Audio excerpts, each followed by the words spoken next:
Pertama, ya jangan terlalu bersedih kalau dijelek-jelekkan. Ya kalau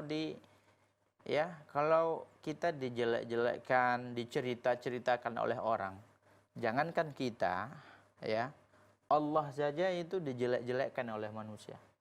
Allah ya dikatakan Allah saja dihina. Ya, laqad kafaral ladzina qalu innallaha thalithu salasa. Ada orang yang mengatakan Allah tersebut salisu salasa. Nomor tiga dari yang tiga. Jadi jangankan kita, ya Allah yang menciptakan saja itu dihina. Ya, dikatakan Allah itu punya anak, dan dihina oleh orang-orang yang tentunya mereka adalah orang-orang musyrik. Begitu juga Nabi Muhammad SAW.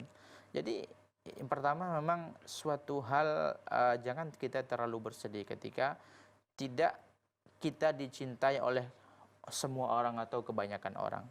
Karena memang kita tidak juga dituntut untuk mendapatkan keridhaan manusia.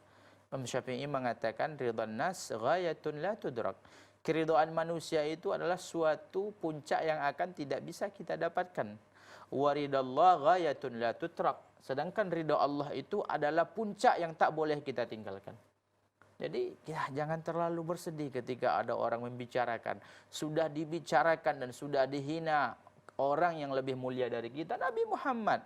Dia dikatakan syair, dikatakan sahir, dikatakan tukang sihir, dikatakan majnun, ya, dikatakan orang gila. Nabi dikatakan orang gila oleh manusia.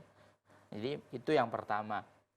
Yang kedua, tentunya kita dalam berhubungan dengan manusia ini juga perlu kita memperbaiki. Ya, bukan berarti ketika kita dihina orang lain kemudian kita udah lepas begitu saja, tidak.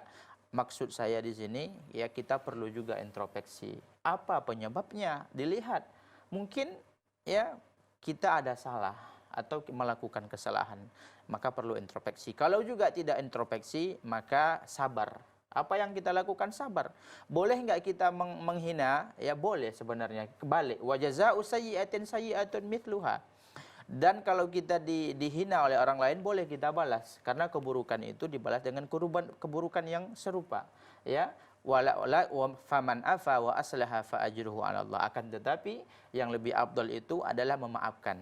Ya, sabar kemudian memaafkan agar kita mendapatkan pahala dari Allah. Mudah-mudahan bermanfaat. Wallahu a'lam. Baik.